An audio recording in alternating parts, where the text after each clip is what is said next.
But, we're talking about Trump and what they're trying to do to Trump. And I thought that to bring this story alongside it, because it kind of dovetails into it. It was written by Craig Murray. And I think similarly, what they are doing to Imran Khan is what they are trying to do in some ways to Trump. And it's because Imran Khan, we know, wouldn't play ball with NATO effectively. That is going to, I'm guessing, be the assertion by Craig Murray, who wrote this at his blog. And this was picked up by Consortium News, all Indie Media Award honorees, by the way. Yeah, Reef got it. All right. Craig Murray out of Consortium News actually published to his blog, also picked up at popularresistance.org, also an Indie Media Award honoree. Good people. Margaret Flowers and team over there. Some, I assume, are good people. Some, I assume, are good people. What's funny is that they took the picture from Wikimedia, which is not WikiLeaks, but Wikipedia. That's the Imran Khan photo. But Wikimedia. Now, I don't know if anybody knows, but that Pakistan has imposed a media blackout over the deposed prime minister and thousands of new political prisoners incarcerated in appalling conditions. Of course they would. Condemnation in the UK and US has been, of course, non-existent. And our friend Fiorella over at the Convo Couch and RT, she had a lot to say about this week as well over on RT. And I told her that I was going to tie this into the Trump thing. And I mentioned another name, and she said, well, if you do that, then I'll have to make a video debunking you and saying why you're wrong. So I'm not even going to say what that is, but we can certainly tie it into Imran Khan because there are parallels here. So what Craig is saying, that given the large population of the UK and Pakistani origin, the lack of serious media coverage of the overthrow and incarceration of Imran Khan and the mass imprisonment of his supporters is truly extraordinary. Yeah, Chris, have you been paying attention to this story at all? Actually, read up on it today. Good. So yeah. I know we've covered it on INN News, at least when it was starting to happen. So when he was, rounded up and pulled into legal proceeding. So, right. Well, yeah. I mean, it's not surprising. I mean, it's normal to me. I mean, if you think about Pakistan's military, how basically it's just basically controls the country. So if you have a control over the military, you have a line to the military, you can change whichever leader you want on there. So I'm just guessing that that's what we do, as far as the State Department does. So and I mean, think like what happened in Ecuador recently. This basically all started, and I think that Craig's going to get into it when, starting in March of last year, when Pakistan was going to try to continue to make deals on oil with Russia. And I think that's really where this started. But Imran Khan last week was sentenced to 3 years in prison and a 5-year ban from politics. Let me make that clear again. A 5-year ban from politics. No. For alleged embezzlement of official gifts. This follows his removal as prime minister in a CIA-engineered coup and a vicious campaign of violence and imprisonment against him and his supporters. Craig Murray will call it out for what he sees it. It is currently illegal in Pakistan to this all happened after he visited Russia, right? This miraculously happened right after Russia. Amazing, right? Yep. Of course. Yeah, I would never think this. Yep. Great. The Russians are going to the moon next, and I hear Victoria Nuland is making her way there as well. Yeah, she's colonizing the moon. That's right. She's already destabilizing their government. It's currently illegal in Pakistan to publish or broadcast about Khan or the thousands of new political prisoners incarcerated in appalling conditions.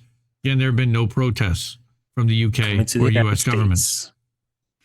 Imran Khan is almost certainly the least corrupt senior politician in Pakistan's history. I admit that's not a high bar. Pakistan's politics are, to an extent not sufficiently understood in the West, literally feudal. Two dynasties, the Sharifs and the Bhuttos, have alternated in power in a sometimes deadly rivalry, punctuated by periods of more open military rule.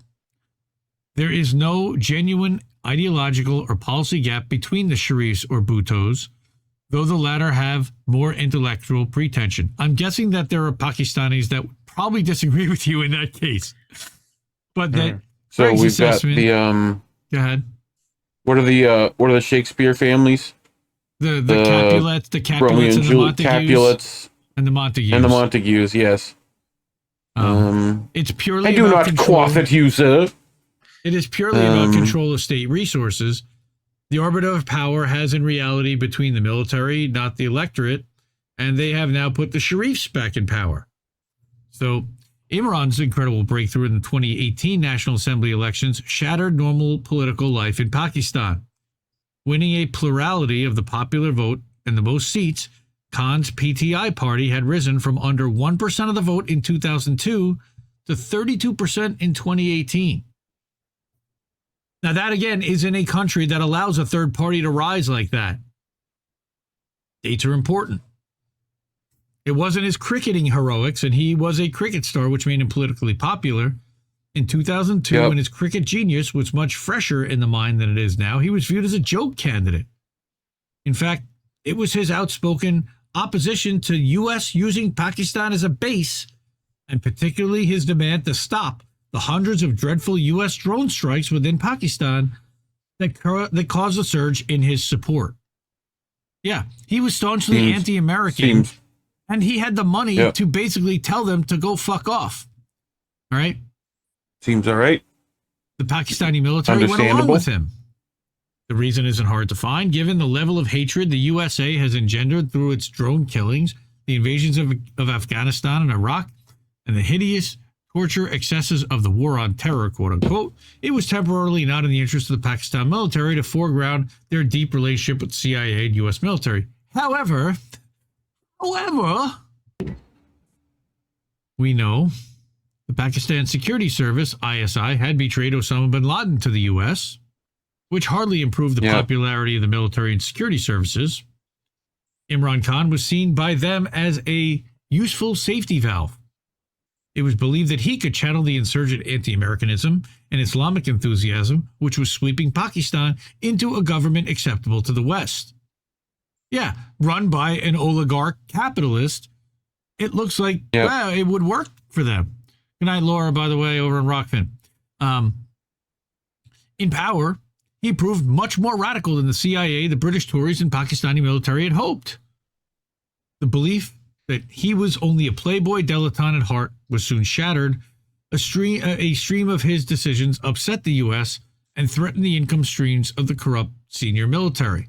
Now, I remember the first time I think Imran Khan popped on my radar, it was about 2010 when he created the Khan Academy, which was an online university that anybody could take college-level classes for free and get themselves a free education. Yeah, I think I did a couple. Still exists to this day, by the way. That guy, that's him. Khan University, not PragerU, but an actual like online university with real classes and real teachers where you could learn real shit. All right. He didn't only talk about stopping the U.S. drone program. He actually did it. He refused offers of large amounts of money, also linked to U.S. support for an IMF loan for Pakistan to send ground forces to support the Saudi air campaign against Yemen. He didn't want to do that. Muslims killing Muslims. I was told this by one of Khan's ministers when I visited in 2019 on condition of a confidentiality which need no longer apply. Khan openly criticized military corruption, and in the action most guaranteed to precipitate a CIA coup, he supported the developing country movement to move trading away from the petrodollar. He accordingly again sought to switch Pakistan's oil suppliers from the Gulf states to Russia. I cannot state the importance of this. Russian scum! Thank you, Keith Olbermann. All right. The Guardian, of course, the chief neocon mouthpiece now in the UK, on Sunday published an article about Khan so tendentious that it took my breath away. How about this for a bit of dishonest reporting? Cool. Right, contentious. In November, a gunman opened fire on his convoy at a rally, injuring his leg in what aides would say was an assassination attempt. Aides say? What does this imply? That it wasn't? Right. Khan had shot himself in the legs as some kind of stunt. It was all a joke. He wasn't actually shot, but fell over and grazed the knee. It's truly disgraceful journalism. It's hard to know whether. No, it's not. It's stenography for the state. For his gun honorably discharged itself into his leg. Yep. It's marketing. That's what it is. It's hard to know. Marketing a message. That's all it's doing. It's just hard to know whether the article's astonishing assertion is that Khan's tenure as prime minister led to an increase in corruption in Pakistan is a deliberate lie or extraordinary ignorance. And I would say that it's the latter. It's probably the deliberate lie. I'm not sure whether Emma Graham Harrison, the author of this article, has ever been there. Of course, probably not. I suspect the closest she's been to Pakistan is meeting Jemima Goldsmith at a party. Playboy, dilettante, misogynist. Jemima. Yes. Okay. Well, yeah. No, yeah. Yeah, no, I feel you. Yeah. No? Yeah. Jemima Goldsmith. Well, I'm guessing that's funny. That's probably not how it's pronounced, but... That's probably a real person, but... I'm guessing it would probably be pronounced... Jemima? Jemima. Jemima? Jemima? Jemima. Jemima. Joe?